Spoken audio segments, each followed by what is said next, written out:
Hey guys, welcome to this episode of Context is King. I'm Rebecca Brayton, and with me as always is WatchMojo founder and CEO Ashkan Karbasfrooshan to discuss transparency.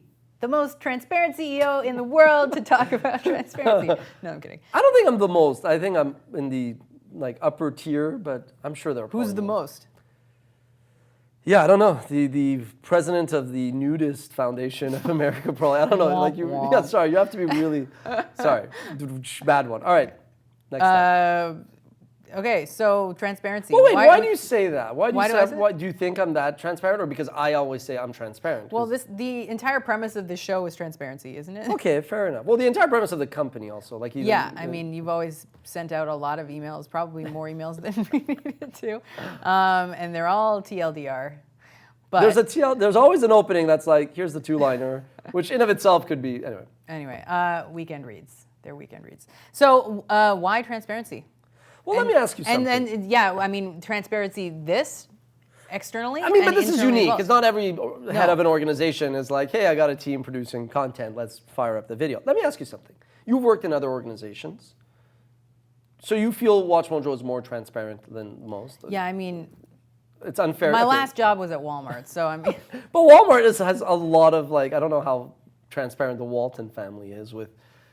I don't either. Okay, so, but do you think it's healthy? I think to a point, but I think they're you know how you don't want to hear your parents fighting about money, you don't want all the information. You know what I mean? Do you feel I'm like that? For me, no, but maybe for other people. Yeah, I would say that this company is every company is unique. But what I find fascinating is we were less than 10 people for 10 years, and then we were 70 people for the last few years almost. It's a bit extreme to make it like that, but that's kind of what it is, right? So, no, it was 10 people for 6 years, 20 people for 4 years, and then 60-ish people in different cities for a couple of years. And I think one of the reasons why I've grown even more transparent was early on, that first 6 years where we lost money and I didn't pay myself, and I thought I was the luckiest man on earth, but it was kind of a hard time for any sane person.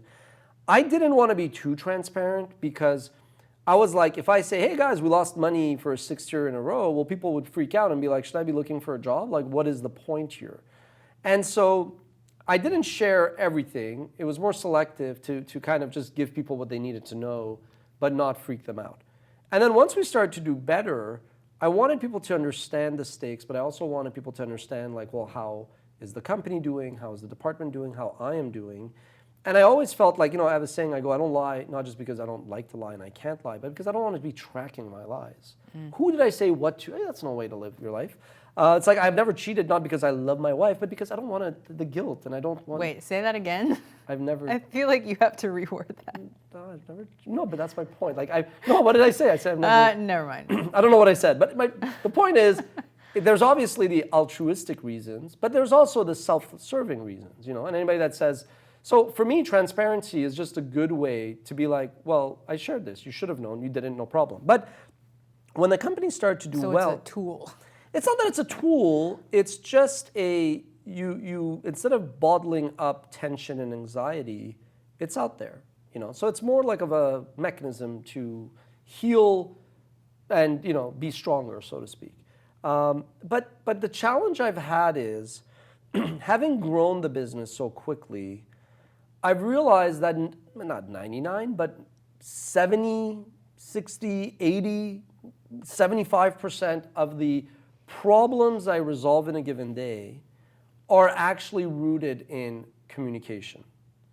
And the other thing is communication and culture is everything. And I think we have a good culture. I think people that have worked anywhere else get that.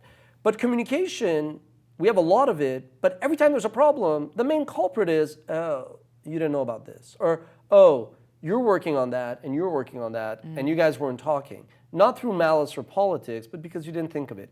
And I'm this, interstate junction, whatever, where I'm seeing all of this flow, and I'm oh man, Joey's talking about this, Shelly's talking about that. They think it's not, and the opposite when they're not talking and they should at all. So one of the reasons why I'm that transparent is because I want to eliminate possible problems. And I feel like, again, that like the benefits of transparency far outweigh the drawbacks. What And would you say are some drawbacks? I think you do get a little bit of like the younger employee, and I value youth. I think not having a lot of experience in our industry is good. I don't think people appreciate that. Where like I treat the 20-year-old who hasn't even finished their studies as well as the 40-year-old who is 20 years in the industry, recognizing that the 20-year-old may have the better idea, and it doesn't matter what. So that is something that people take for granted, and it's fine. We all take things for granted. But the problem is, I do think there is that little bit of like an eye rolling, like, why is he sharing this? What does this mean to me? And that's fine, but as that person gets older, I think they're eventually going to be like, oh shit, like it's a shame I didn't kind of appreciate that and feed off on it. So that's one. I don't really think for us there's that much, because it's not like we are, we're not coming up with this kind, like, what is our trade secret? That we're working on a Batman video? You know what I mean? Like realistically? I don't even think we are. No, we aren't. We're always working We on are. it. So I don't think there's that much drawback. But it's also because it allows people to point out better ways of doing something. You talk a lot about being rigid, about like the vision, like the big picture. I'm kind of very strict, and increasingly as we get bigger, on like the what, the why. But the how, the where, the when, I'm very open, right? And I think being transparent just allows people to make how we get somewhere better. I mean, for me, I like seeing other people's thought processes so that I can, make a similar decision in the future on my own, or stuff like that. So Well, every time I also had a problem with an old colleague or employer, it was over just a misunderstanding. Like I've cited that one time when I was freaking out when I showed up to a meeting and my boss was like, "What are you doing here?" And I was like, "What?" And it had nothing to do with me. He wanted to yell at people. He didn't want me to hear that. I was like, "Okay," he wanted to spare me, but I thought I had done something wrong, and in the end, it was inconsequential. So, but that's like a small thing. Ultimately, I think it's just like the best idea is somewhere in the room, and the only way that will come up is if everybody in the room kind of knows what's happening. But then you have information overload, and then like you said, you got to be able to also like cut through it. And that's why one reason why I like to send an email and be like, this is not urgent, there's no deadline, but I would like you guys to read this by next week because we're going to talk about something. And I don't want you to come back and be like, why are we doing this? Or we should have done it, because you have the info. You can't possibly use it against me. The transparency thing goes both ways? That's a question. You mean in what sense? That could mean many things. From like employee. Interpret as you will. I wish. Okay, so believe it or not, like I showed staff some emails that like advisor friends have sent me, where they're like just bashing me. Like they're showing up with like brass knuckles and a machete, and like in each side, and that's fine.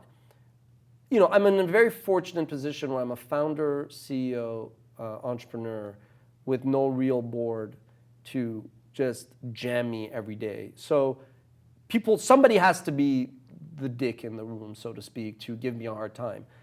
It's good, I don't mind it. But the point that I'm trying to make with this is, I don't mind it if employees say things to me that may harm, offend, that I don't want to hear. I'd much rather hear it. I'd much rather hear it, because if it's misunderstanding or bad information, I can address it and it's like there's no harm. If it's just like a really good idea, or if it's like a fatal mistake we're doing, then for the love of God, that's why you're paid. That's why you're on payroll. That's why you're part of the team. So for me, yes. But here's the truth. Most normal people don't want to hear that. We talked about this during the inclusion and diversity. Most people say they love diversity. They don't want the blind, black, lesbian woman on their team. I'm not saying that. They don't want that because that person has very different needs and problems, and they're going to make your life hard. Because you don't want to hear that, because you can't say that if you're CEO of a board. I'm telling you, most people, I'm like, you got to have that person in the room, because if you could fix his or her problem, you could fix any problem, right? Like I'm a very different person, right? I worked in customer service. The bigger problem you got, come see me. Mm-hmm. Like they used to be like, when they had big problems, the seniors, the supervisors would send me those. And I loved them. I was a masochist. I was like, this is good. If I could solve this, I could solve anything. So in my case, yes, transparency, bring it on. But you got to be careful. If you're watching this and you're like, oh, I work at Sones, I work at Walmart, should I go tell my supervisor that, like, they're an idiot? No, not like that. You got to think it through. You got to. So I guess the answer is it's case by case. But with me, if somebody's watching this and they're like, can I talk to Ash? Absolutely. Whether you're a client, a partner, just transparency is the only way. Life is too short for people not to be transparent. Right. And that's what YouTube comments are for, right? Well, oh my God, we could. Speaking of YouTube comments, we could what? No, I was gonna say we should do another video at some point on the initial reaction the WatchMojo fans, like viewers, the haters and the lovers, had when we announced the Fox in the Hen House video. Oh, I don't know this. Oh yeah. This was it was fun. It was a eye-opening experience for me because it was like. I don't know how. Let's just touch on this. Because you've never read the comments before? No, I always read the comments. Hello, I was Mr. No, X. I lived in the comments. It was more that I said, like, hey guys, so for that like 1% of 1% that's going to care about this, we're going to launch Fox in the Hen House. It's going to live on context. It won't be on WatchMojo. Was this like a community post? It was a community tab. And people were just like, first of all, you had people that assumed it was Fox, which I was like, Fox in the Hen House is an expression. Two, people just assumed that like we were going to come out with like communist propaganda, and I'm like, WatchMojo covers American pop culture. We're basically, even though every system is good and bad, we're basically as pro-capitalist as you're going to get in terms of what we celebrate. We celebrate American pop culture, which means we celebrate. If people haven't figured that out, like that's what we celebrate. Well, we do. I don't think. Necessarily celebrating American pop culture means you are a capitalist. Universal Studios, if you go to Universal theme parks, what is it that you're celebrating? Rides.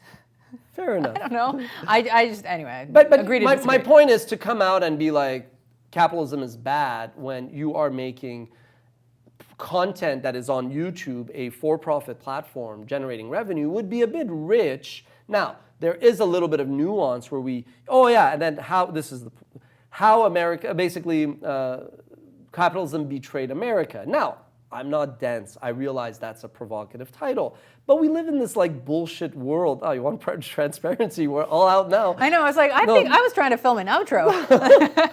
We'll just touch on this and we'll move on. So I was like basically saying, nowadays, every title is either bullshit clickbait or like SEO. Whereas back in the day, not to age myself, we read a newspaper and there was like a witty headline, no more, right? Everything is what you see, what you get, or super clickbaity, misleading.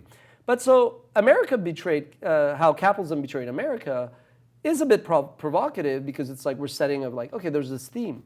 But that's basically quoting, paraphrasing the billionaire capitalists that I interviewed who were basically saying, the system's broken, listen to me. And at the end of the day, it's on context. It's not a political. It's more about entrepreneurship, and it's about how capitalism should be something that helps more, not less people. But all to say, YouTube comments, fascinating. I forgot how fascinating, and it was fun. It was an eye-opener. Right. So, after that sidebar, I don't even remember what this episode was about. Transparency. Being fully transparent. Unfiltered. If you guys have anything to talk about at all, let us know in the comments. Apparently, anything goes. We will see you next time.